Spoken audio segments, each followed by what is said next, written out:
It's Wednesday at 5 p.m. Eastern. So you know what that means. It's time for another episode of #Event Icons. Presented by Endless Events. The show where you get to ask the icons of the events industry anything. So you might be wondering, how do you get to ask questions? All you have to do is use the question panel on the right of GoToWebinar to submit your questions. Or you can hop on Twitter to submit your questions with the #EventIcons. We'll be answering your questions live during the entire show.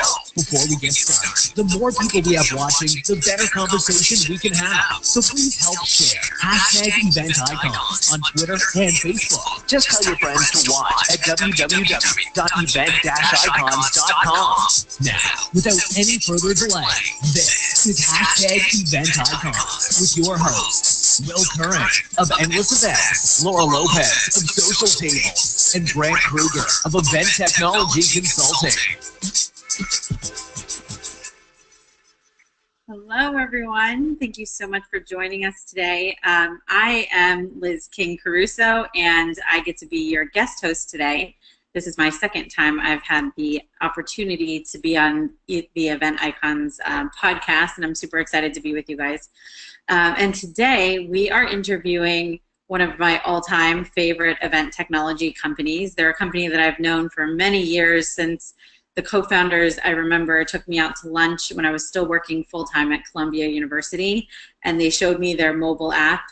I still remember the restaurant we were in for some reason, and they've come so far since then. And we were just talking before we went live that Bizzabo has really grown incredibly rapidly, so we thought it would be a good chance to catch up with them, see what they're up to, and really see all the cool things that they're working on. So I would like to introduce to you guys David Epstein and Brandon. David is the Demand Generation Director at Bizzabo, where he's responsible for all their full funnel customer acquisition strategy. We're definitely going to talk about that more, because that's awesome. That stuff blows my mind. And Brandon is the Content Marketing Strategist at Bizzabo.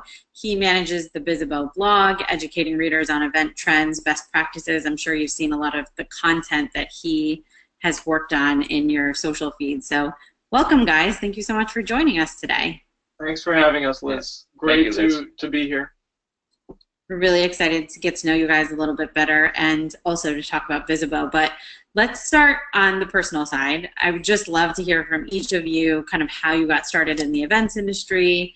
I know that your roles are in very different directions, so maybe you can tell us a little bit about what brought you here to those current roles and what it is that you do exactly, more than my quick little description. Sure, go ahead.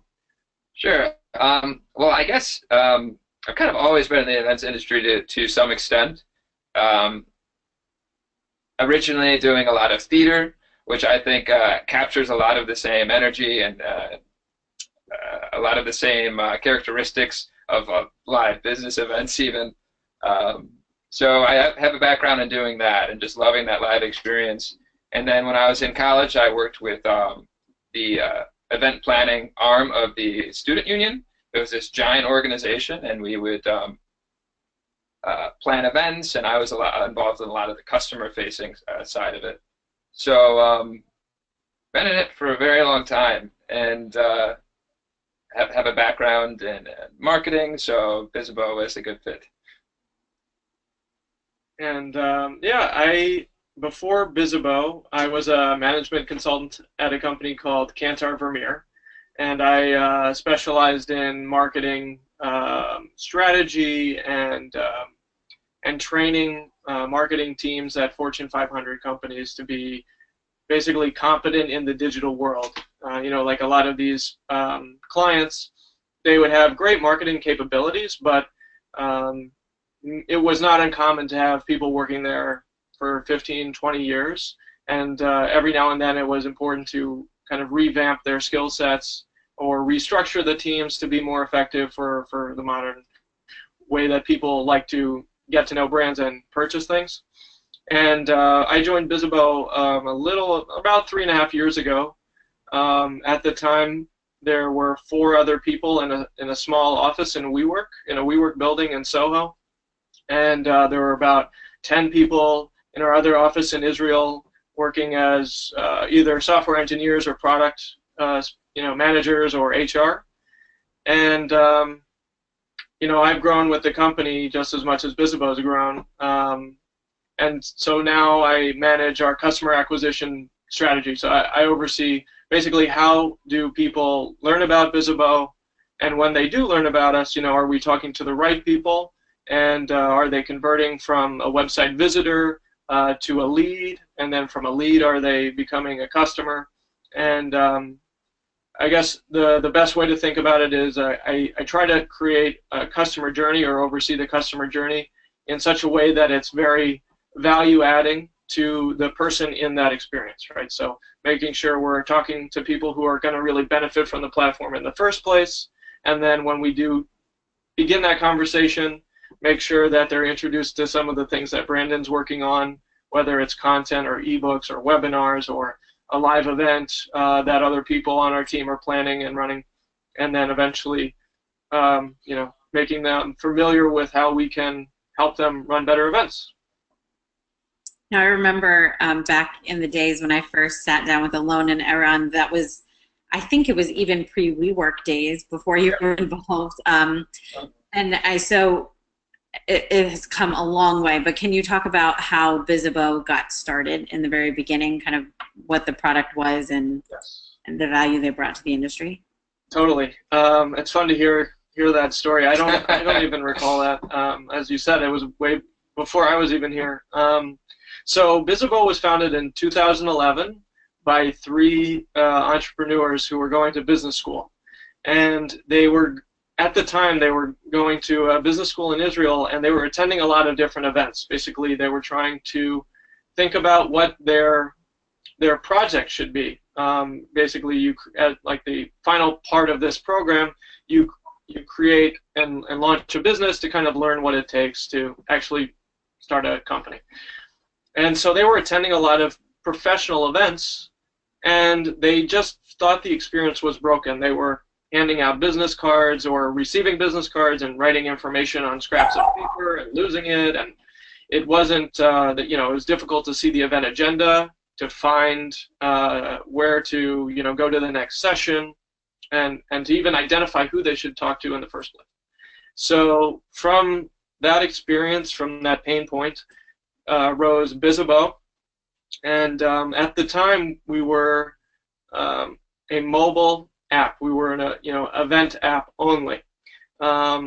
Basically, it was one of the first, I think, if not the first, kind of container app where the idea is you could keep all of your events in one place under one Bizzabo app, seamlessly go across the different events that you were attending, and it integrated, and it still does, with LinkedIn, so that basically when you're networking, we could actually suggest who you should be speaking with, who you should be messaging, and you can see who might be attending various sessions. So that was the first iteration of Bizzabo. And shortly after I joined, the company basically expanded their product offering. So still including the mobile app, but we realized basically, and I'm sure we'll get into it later, but we basically realized that the mobile app is one important component among many of an all-in-one experience, and that's where Bizzabo is today. Basically, the #1 rated all-in-one event management, or we call it event success platform, on the market. Yeah. And I think it's probably changed a lot since Brandon has been here as well. Oh, for sure. Yeah. Well, Brandon, you've been there about a year? You got it. Right. So here's a trick question for you. Maybe you know this. Hopefully you do. How did Bizzabo get its name? Like, where does that name come from? Oh, so you know the answer to it? No, I don't. Oh, okay, you don't. You said a trick question. I was like, oh. Well, I don't know if it's something that everyone necessarily knows. This is like part of the Bizzabo training program. Let's see how successful they are at training. Trivia, Bizzabo trivia. Oh, there are many stories, Liz. Many stories of how Bizzabo finally became the name. Well, originally with the app, and this is funny, the app was called Hobnob, as in, well, what comes to mind for me first is the cookie, the Hobnob cookie. It's really, really popular in the UK. But I think what they had in mind more often was the just the idea of like hobnobbing, socializing, schmoozing, that sort of thing. And then at some point, I'm not sure the specific year. Yeah, so before your time, or yeah, way before. Yeah. But yeah, so it was Hobnob. It was gonna be. They tried to trademark that name, and it was taken. They couldn't. So then they started thinking, okay, these are business events, business related.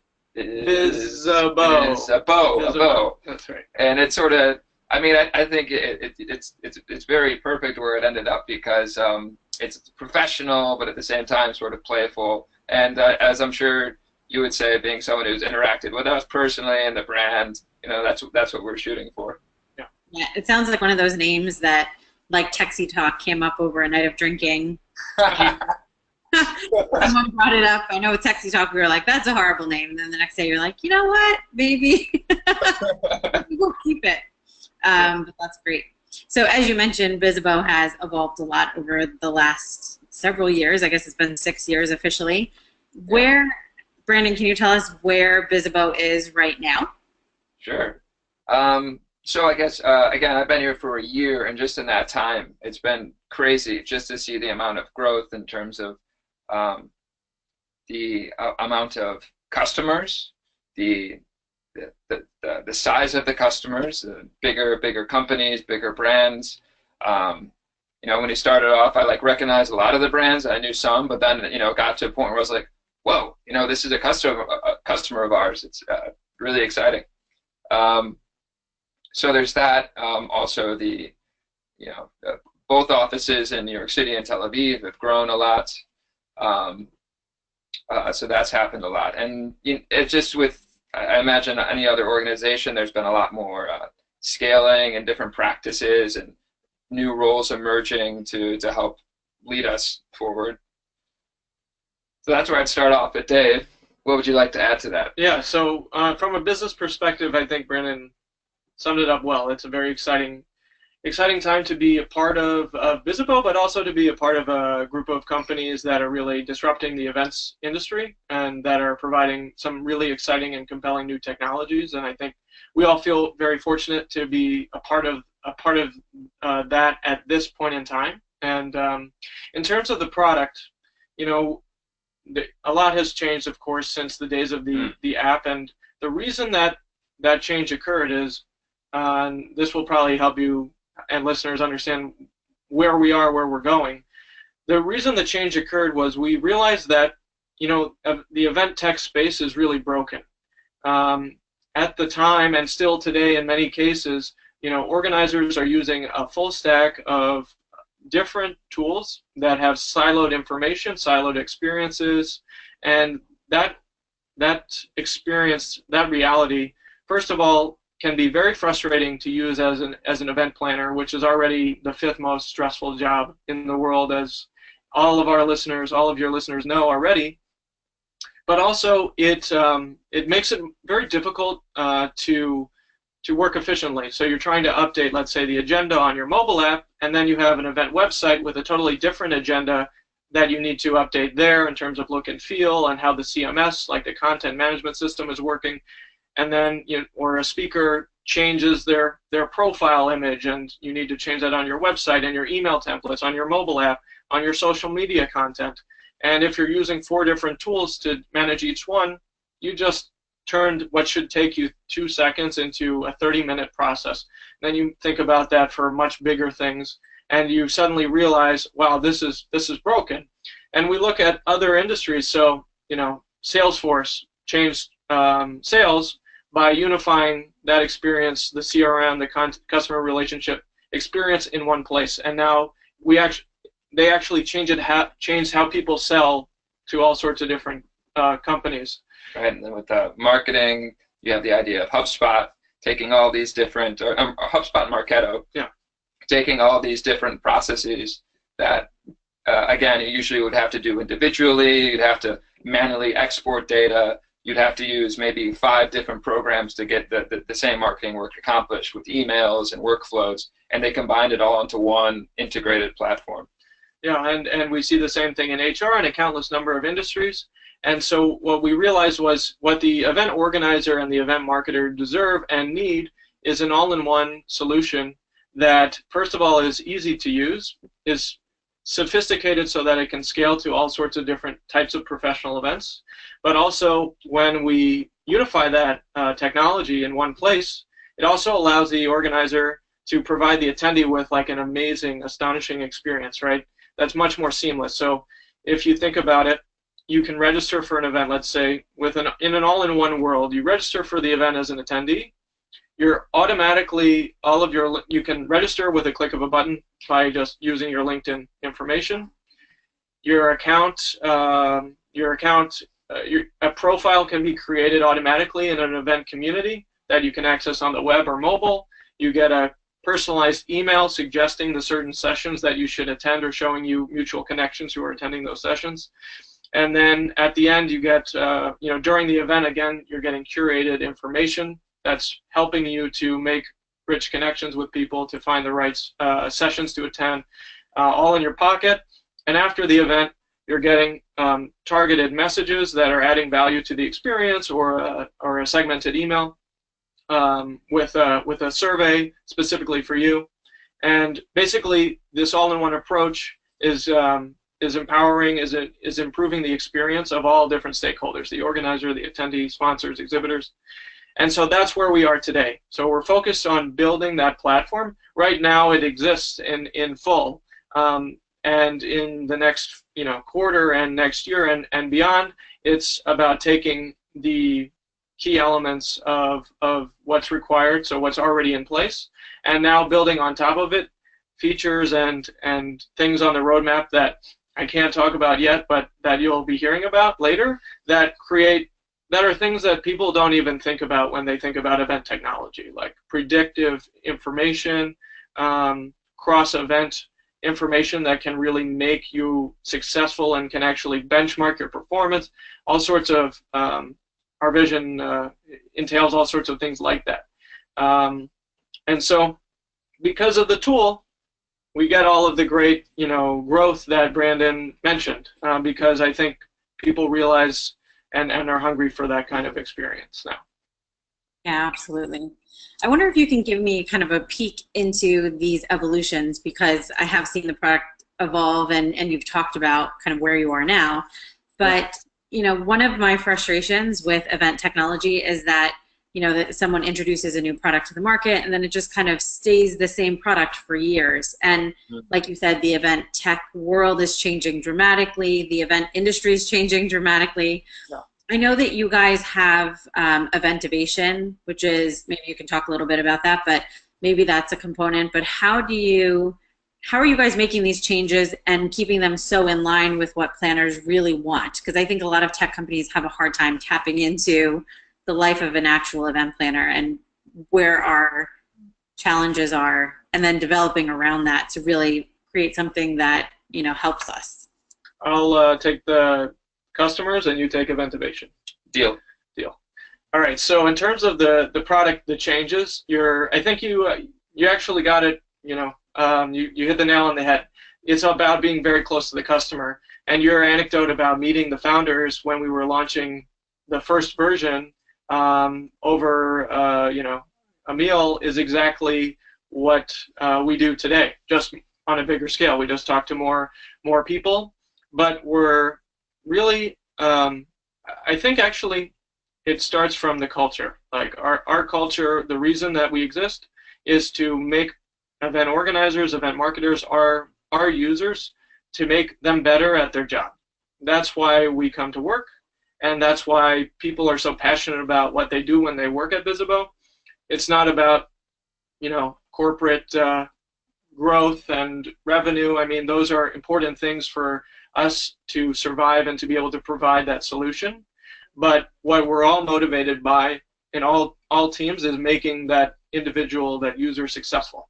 And so because that's our motivation, it's very easy for us to listen to the needs of the customer, whether it's the organizer or the consumer, like as in an attendee, to understand what are their struggles and what are the experiences they really are craving that they don't even have access to today. and then we inject a bit of kind of forward thinking, or kind of like the special ingredient that kind of creates some features or some experiences within the product that people don't even know they want, right? So like, when we'll talk about it in a minute, but things like hot leads or ticket boost, or the automated email functionalities that they don't organizers don't even articulate it, but because we're looking at technology broadly and kind of trying to think long term, that's how we get there. And you mentioned eventivation, which is perfect because Brandon is overseeing that, especially on social. Yes. So Eventivation is our event series for event organizers, event marketers, event planners. We produce these events around the world, often in conjunction with, but not always, in conjunction with larger events. So right now we have some Bizzaboers down in Las Vegas for IMEX over there, and in conjunction with that, there's often an Eventivation event. And it's just a small, intimate setting for us to meet with event organizers. We do a little spiel on our end. We do a presentation where we talk about what we're up to at Bizzabo. Maybe there's like some particular insight that we're exploring, like event trends or the psychology of ticket sales or something. There'll be some sort of lecture there that's packed with info. But the crux of it, and the really valuable part of it for us, is getting to speak to other event organizers and seeing what their experience is right now in the industry. So there's that. But I do want to add that I think another really, just along the lines of getting to know event organizers and folding that their experience into our product, we also like to really honor them in the content that we create as well. I think that's, to this day, my favorite piece I write a lot of different things, but my favorite pieces of content to write are stories that are about our customers. And I'm not just saying, I know it sounds kind of cheesy, but like when you get to sit on the phone for an hour with somebody who has like used your product and it's like helped them out a lot, it's amazing. It's an amazing experience, but it's also equally rewarding just to hear like how are event organizers like doing what they do across the world, and what sort of events are they doing. I've spoken with in the past like people who are organizing events around marketing insights. I've spoken with a woman who is leading an event for women in Indonesia who are trying to secure a more active position in the workforce and starting jobs and etc. And it's just really cool to hear all these different stories. Yeah. Now, Eventivation, of course, is a resource for you, and you said it does help to inform the product, but it also is kind of a community for event planners themselves. It's an online community too, right? Correct. Yeah, we do have a Facebook group for it. It's up to about 2,000 members right now. Lots of conversation always going on inside there. Yeah. Seems like a good resource. I'm part of that group, and I notice a lot of conversations in there that I'm not necessarily seeing in other LinkedIn groups or other Facebook groups. I don't know how you guys are doing that, or if it's just kind of by the nature of the events that you host and the kind of people who are in there, but it is a very valuable group. Yeah, we launched it, I think a little over a year ago, and we really saw, there are a lot of good groups for event organizers on LinkedIn, and they're quite large, and there's a lot of value there, and we're not taking away from that. But we didn't see anything on Facebook that really reflected the needs or the interests of the event organizer, and that's why we created the group there on Eventivation there, and it's grown pretty quickly with minimal promotion. Just people are discovering it organically, and users are inviting their friends to join. And Brandon hosts like moderated discussions each week where he'll introduce a topic, he'll introduce the new members, he'll share new content, for people to consume for free. I think that helps to keep things fresh because it's very rarely self-promotional. We moderate it for that kind of thing, and we have guidelines on that. So we try to make it about the questions that people need solutions for or answers to, and about the tips or the content that they found that's just generally helpful. Right. And it does require a bit of moderation again, which is what Green is up to most mornings. But it's produced that kind of unique community with real value. Yeah, and it's really cool to see the mixture of like really seasoned event experts like yourself, but then we also see people who are just like dipping their toes into the events industry, students sometimes, and to see those connections that happen. I think recently I saw in the community this one person was looking like really interested in joining the events industry, but like didn't know where to start, and heard that shadowing other event organizers would be a way to do it. And she was asking, does anybody know of any opportunities? I live, in California around so-and-so. And somebody was like, hey, yeah, like, I'm actually, I'm always looking for extra hands. Just feel free to come and shadow me. And it was cool to see that connection made right through there. Yeah. Now, David, you mentioned the culture of the organization and your desire to connect with planners and use that to inform your product. But I also wanted to ask you about the internal culture of Bizzabo, because I've seen on Facebook, and obviously I'm not in the office all the time. I stopped by your office last year, I think, and the decoration's really cool, like the look of it. But I get the sense that internal company culture is really important to you guys too. Can you talk about some of the cool stuff that you guys do and how that impacts your innovation and team culture? Great question. And you're always welcome in the office. It's changing all the time. We have these cool new graphics that say "Welcome to Bizzaland," and it's like a space theme. And anyway, so stop by anytime. Yes, our culture is very important to us. So we have 8 company values that we developed again late last year, and we're kind of exploring each one every 6 weeks this year. So the first, it's not common for organizations of our size. We're a medium-sized tech company. We're not small by any means, but it's still fairly early to codify the values in this way. I mean, there are some examples of companies that have done it, but it's just not the norm. And so first of all, I think that speaks to something special, which is that we really do care about, again, it's not about profits, it's about the people first. And how are we going to carry ourselves, and how do we want the industry to perceive us? And how do we want to impact the industry in a genuine and helpful way? So out of that impetus came 8 Bizzabo values that we developed through surveys and discussions among various teams in the company, internally and externally. Exactly. And yeah, we recruited people. That's a great point. We recruited people in the industry to learn about how they perceived us and to see our areas of strength and weakness. So we kind of did an analysis of who we are and where we want to be, and some of the values that to come out of that, include, we are humble, we dare, we care, we own it. We choose excellence. That's right, and we smile. And we've taken this year, 2017, to basically dive into each value and what that means for ourselves within the various teams in our company in general, and our customers, and to learn and to discuss how we can really make each value a reality and live that value by our work. Right. So each month we have several sessions where we're just diving into discussion, talking about, say the value is we choose excellence. What does that mean? We do often like some preliminary readings, seeing how other organizations have approached this in the past, and really dive into how we are embodying these values, and then how we can do so more in the future.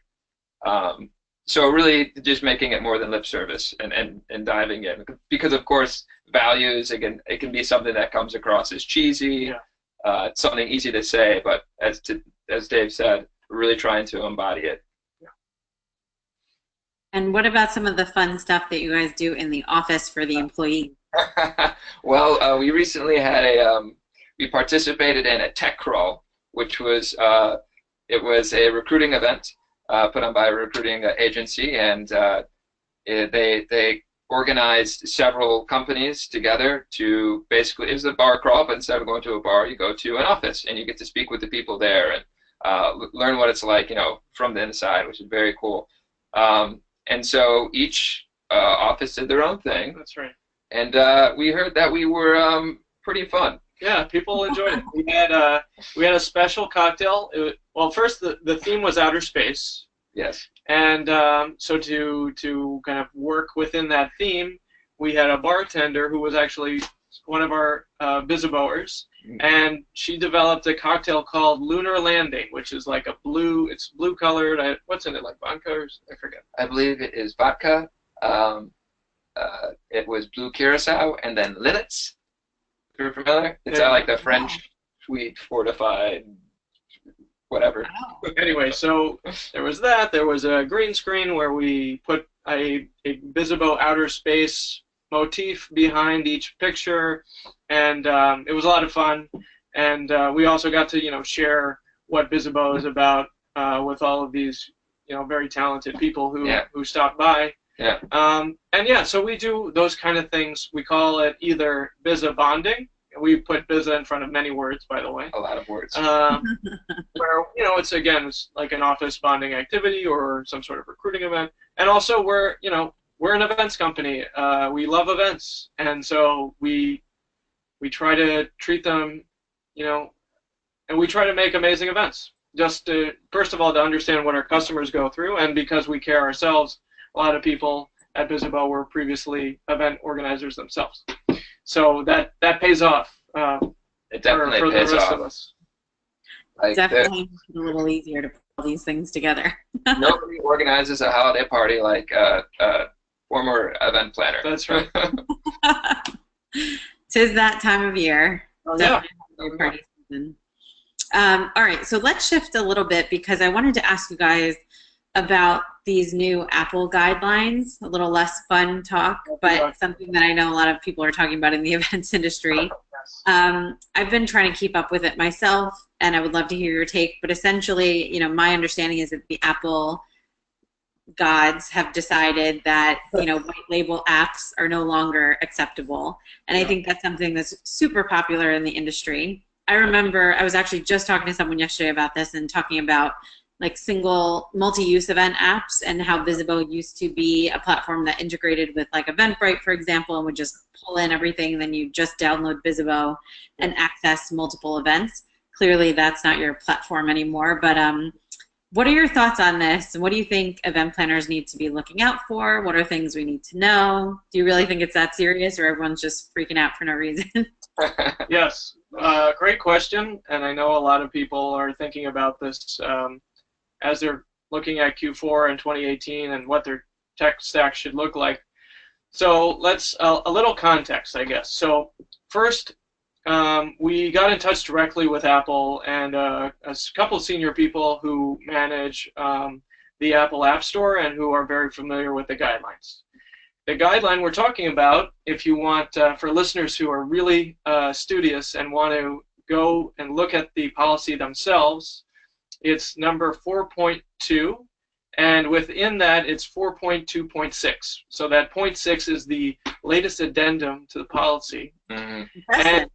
And yes, thank you. We did a webinar on this recently, and anyway, that Brandon really helped to create. So he'll have even more minutia to share in a minute. But so that guideline states that templated apps, and this isn't verbatim, it's just kind of summarizing, that templated apps will, in most cases, be rejected from the App Store if they perform a similar function as another app and if they're based on a similar framework. So with this information, Apple announced that, and a lot of different tech companies kind of did a hot take without necessarily getting confirmation that this would indeed affect white label apps. And that caused a lot of confusion because depending on what vendor you choose to listen to or what outlet, you're hearing a lot of different noise. So we thought about doing that and we decided not to. So instead we reached out to Apple ourselves, and what they indicated to us was that templated white label or what otherwise known as white label apps, which basically are fully branded apps where when you download it, it has your event name or your event logo on the phone screen, and not, let's say, like the Bizzabo logo. So white label apps will not be accepted by the App Store. The exact date that they won't accept them is up for discussion, but I've heard around mid or late December, so this year. And that so those apps won't be accepted. Provided they're templated. Provided they're templated, exactly. So thank you. So if they're custom built, then they will be accepted. So you could hire. Most likely be accepted. Yeah. So you could hire a dev team, for example, to build an app from the ground up with unique code. And if you do that, you're going to pay tens of thousands, if not more, to just have the app. And in those cases, it will probably be accepted. So, Bizzabo's approach, and you mentioned this already, is, and we've led this for a long time, is to have a container model where we don't like the idea of having a disposable app that attendees need to download for each event. Instead, we want to provide attendees with basically a wallet where all of the events related to an event series are in one place on one app. So what we're working on, and that's coming out, early next year at some point, is basically a branded app. It will be fully branded, feature the event brand front and center, and it will not have any discovery or explore features. So it will, using a lot of cool technology, basically you, as an attendee, you can log in with a click of a button. It will take you straight to the event app screen, no Bizzabo branding, and you'll have a fully branded experience as part of an all-in-one platform that, again, isn't just a siloed app. It's an all-in-one platform that gives you, your attendee, a great seamless experience, and as an organizer, a lot of great data and a lot of ease of use. So that's the state of things. What did I miss, Brandon? Because I'm sure that I glossed over some points. Oh, David. I think you covered all of the bases. I'm pretty sure you did. I'm a little disappointed because I really wanted to dive into some minutia. No, I think you pretty much covered it all. Just the idea, you have the custom solution, you can template solutions which are a bit more iffy, and then these container apps which are a lot more reliable in terms of their acceptance into the App Store. In fact, they've already been accepted. Right. So the Bizzabo app is already accepted by the App Store. There's no waiting time, and it literally is like a click of a button, and you provide a fully branded experience to the event goer. Yeah. Are there any questions, Liz, that you have about apps given? Active on the Bizzabo side immediately. You guys are switching everything over to that right now, or are you waiting until? Yeah, so very soon. I can't give you an exact date, but I've seen the app and it's amazing. It looks great. First of all, it's a refreshed, revitalized app. Our existing app was great, but it's brought up to 2020 standards, you could say. And so there will basically be two options. You can have the traditional Bizzabo app with Bizzabo branding. Your event branding is still there, and it's still the primary thing that people see, but people also see Bizzabo. Or you could have a branded app which removes the Bizzabo branding, gives you a lot of customization in terms of your colors and a lot of other things that are of import to professional event organizers who want to have a specific brand experience. And so those are the two options, both of which are taking place on a brand new, beautiful platform with a lot of great functionality. Awesome. I can't wait to see it. Now, I am asking you, I have another app question. I know you're not just an app company, so I want to make that clear to the listeners, but it is a hot topic these days. Yeah. I know that some people, I'm not saying who, not necessarily me, some people are saying that the event app is dead, and I would like to know your thoughts on that. I do know that people have a hard time downloading an app for single day use, and then, storage issues and just general, they're not interested in it. What are your thoughts on this? Do you think that event apps are going to kind of disappear and or just be replaced by something else, or you think it's just a matter of adding more value or better marketing? What are your thoughts on this? I think it's all of the above, personally. People, like you said, people don't like to download an app that they're just going to use once, like a one-off thing. It just is not really appealing. They have to delete it at some point. So hopefully with this new container step, that will sort of help that out a little bit. Along those lines, if an app is part of some sort of, if it becomes commonplace, or if it's part of like an integrated solution, not to plug Bizzabo, but having a system that integrates support for the app, be it via like reminders built into emails or other facets of the event community, event website. In that case, I guess it would be marketing, just getting more awareness about it. I hope, and I really think that it will be, event apps are very much alive and will be a big part of the future. Yeah, I would say I just framed the question or the premise differently. I don't think event apps are dead, but I do think siloed technology will die. And we've seen this trend in many different spaces. So, for example, if you wanted to book a hotel in 2007, 2009, you would go to the hotel website. You would maybe go to a second hotel website. You try to shop around. Maybe you'd use Google, but Google didn't have a travel function at that time. And today, when you want to go to a venue, when you want to go to book a room at a hotel, you're using an aggregator, something that's giving you all of the information in one place, and it's really streamlined.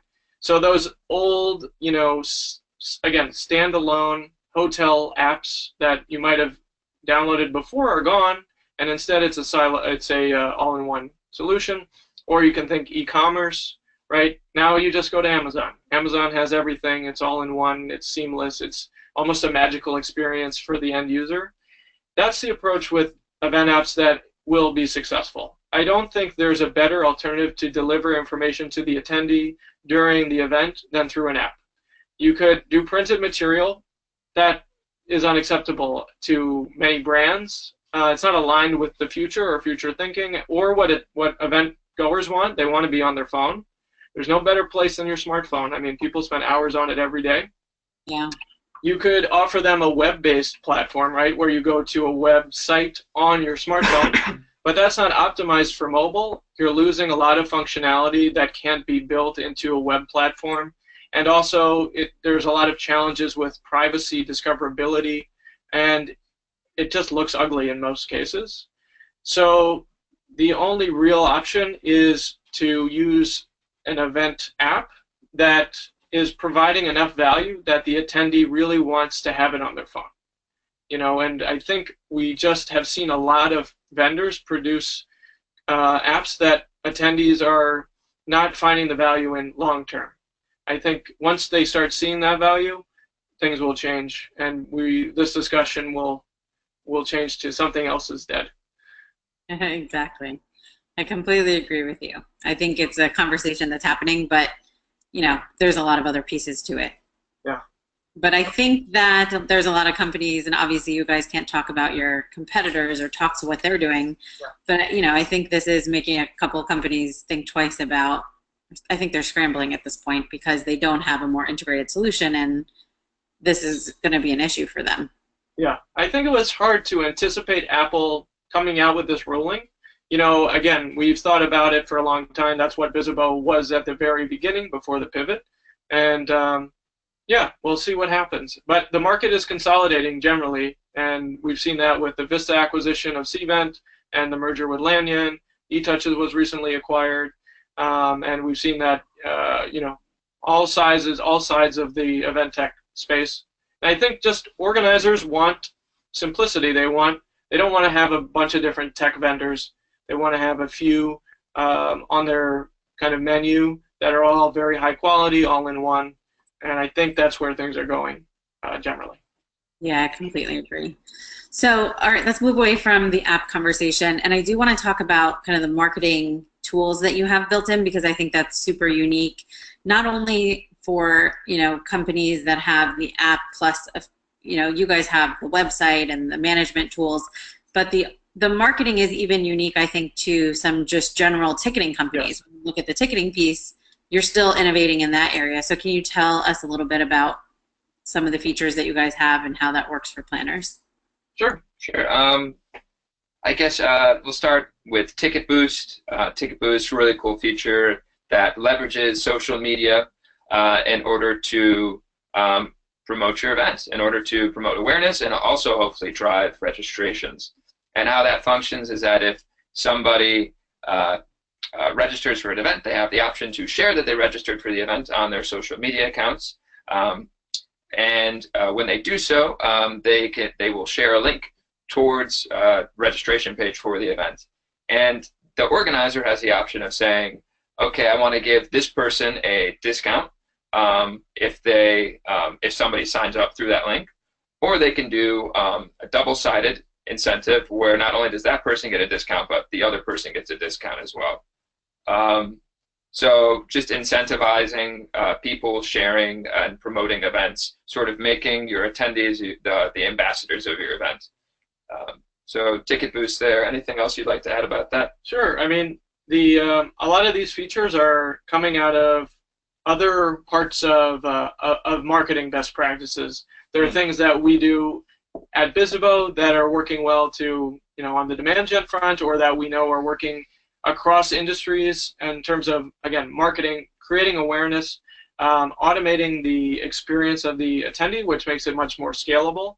And a lot of it, again, is focused on, when it comes to registration, specifically increasing your registrations, increasing your revenue from registrations, if that's what if you're charging for tickets or for registrants. And Ticket Boost is a great example of that because, again, it's encouraging the attendee to become an event ambassador. You're empowering them to promote your event for you, and we've seen this model work very well for companies like Uber and Dropbox, you name it. It's been very successful, so that's where the impetus of that tool came from, and then we implemented it, and we watched the outcomes for organizers, and we see that it really works when people choose to turn it on. And it's not appropriate for every event, but often it is. And again, so it's coming from this all-in-one approach with cutting-edge best practices kind of motivating the tool or the design of it. Another example would be something called hot leads. Basically, if you are an attendee and you begin the event registration process but leave halfway through, let's say you forgot, you got called away to a meeting, if the person entered their email, we capture that and send the organizer a reminder, and also give them a visualization of kind of where they're dropping off in your registration process. But then, because Bizzabo integrates with 750 other platforms, including all of the major ad networks, you can serve, as an organizer, a retargeting ad for all the people who started registration but didn't continue, or you could send an email through the Bizzabo platform and kind of automate that process to, again, retrieve people, to remind them to revisit you. And you can associate all of this, all of these activities with things that matter to you as an organizer. So things that will help you prove ROI on your event, that will help you prove that your brand is growing in terms of awareness, and then, of course, all the pre, during, post analytics as well. But that's our approach to those kind of features. What's working well in other spaces, what serves the customer, and Hot Leads and Ticket Booster, I think, two good examples of that. Yeah, we use one of our clients used Bizzabo for the event itself, and I think they sold about 40% of their tickets through Hot Leads. Amazing. Oh, wow. That's a huge amount. That's money that just would not have been on the table at all for them. I find when I talk about you guys, and I'm feeling the need to right now, to tell people that I'm in no way sponsoring always feel like I'm just like talking you up, and people must think you pay me to talk about you, but I really just love the product. And it does work, and I think the automated tools are possible because it's such an integrated platform, and you have the history of the people who've come to your events in the past. I know you can run a report of people who have come in the past but have not yet registered for this year. And I know that, you know, we used to do that by exporting these Excel lists of everyone who used to attend, sorting by email address, then manually going through to make sure that the name doesn't just have a new email address this time. And then, you know, every week we'd compare it to the list of people who had since registered, so we weren't blasting the same people over and over again. Yeah. That process is, I think, an example of something that's just so much more simple when everything is integrated. It's very interesting, and I think I love it. That's all I have to say. for the support, Liz, and for that explanation, I think you said it better than we could. That's a great use case. I mean, it's again, that's the reason for all-in-one and for automation, because a lot of these things you could do in theory, but you don't have time to do them, or maybe you don't have the technical skills, and so it's about empowering the organizer to do all of these things that you probably actually have thought of, but to do them with a click of a button instead of hours of work. And it limits unprofessional mistakes, you know. Oh, yeah. Yes. Hey, register for our event. Oh, you're already registered. Sorry about that, you know. But that's great. Now, I want to talk a little bit more broadly, too. Can you guys, one question I have is just a general tip for event planners. If you guys could tell planners anything, and I'd love for both of you to answer this question, and this does not have to be related to Bizzabo or event technology, but just what's one thing you wish event planners knew or did, or a tip for them? This is your chance to send a message to all the listeners. Oh, wow. All right. I guess for me, something that it just really stands out as an attendee and also as a marketer is when an event has a very strong brand that is consistent across all of the touch points, and that an attendee would interface with an event. So whether that's your website or your email, or if you have a social media account or something like that, but having specifically for your event, or social media collateral, just having a strong brand in all those points, but then also in the event itself. A big one example that comes to mind for me is Social Media Marketing World. Just rock solid, very fun brand. The company itself it's a social media examiner. They are an online publication for social media news, tips, etc. But their website theme is kind of like exploration. They have all these khakis and like jungle sort of stuff. Safari. It's very fun. But then they sort of did that. They took that and they did a little twist with it. And so for Social Media Marketing World, they kind of did this tropical theme. Still very much feels like an exploration, but it was a very immersive experience with palm trees and beach balls and live music that was it's sometimes a little bit tropical. So that really wowed me. And to piggyback on that, they're great at creating that experience across all of the touch points. Mm-hmm. You know, the event starts from the minute the attendee gets to the event website or hears about the event or sees them on social. And that's how you build a strong brand where people attend year after year, where there's word of mouth, where you generate press coverage about the event. And it has to be consistently high quality everywhere. And again, that's why that all-in-one component is important. First of all, let's recognize that the organizer is the star. If they didn't plan a great event, we wouldn't use Social Media Marketing World as an example. So that's key, and making something amazing is what organizers do best. Mm. What the technology can do is basically take that skill and show the world that skill digitally and in a consistent and really aligned way with the kind of great experience you want to create for your attendees. So anyway, that's a great example, and I think if I were going to share one, I would say unified brand is my number one. My second one would be to kind of break out of, organizers should try to step back from such a focus on logistics and the kind of event tips and best practices, and kind of spend the, let's say they're reading that material 100% of the time, dial that to like 70 or 60%, and spend the remaining time reading stuff about marketing automation and digital marketing. Because I know it's a different world, and in many cases you're going to need to apply that best practice to your own needs as an organizer, but there's a lot of really rich information about how do you create, again, an automated experience that feels very real, that's very scalable. How do you increase registrations or increase leads or website traffic, and how do you use technology in a way that really complements what you want to do without getting overwhelmed with all of these features that you're never going to use, right? Yeah. So educating yourself about digital marketing can help you to be a better, more successful event organizer, and thinking with that hat for 30% of your time will probably help you to create a better event in general that's more ROI positive.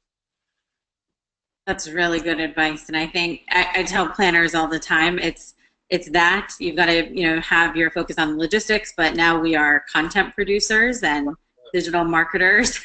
The great successful events that can stay competitive in these days unfortunately do way more than just logistics, and especially for smaller companies, that means that person or those few people are learning all of those skills, and that's just essential for staying competitive in today's world. Well, it's already 6 o'clock, so unfortunately our time together is over, but thank you so much for joining. It was really good to hear about some of the new things you're doing, and hopefully spread the gospel of Bizzabo to more event planners. That's the second churchy kind of reference I've made. But thank you so much. It's always great talking to you guys. If people want to learn more, where would they go? Bizzabo.com. Yes. Perfect. Easy enough. And definitely check out Eventivation as well. So thank you again to all the listeners. We will see you for the next episode, and I will be a fellow listener for that episode, and I look forward to seeing you all at some other point. Thanks, guys. Thanks, everyone. Bye, Liz. Thank you for joining us for another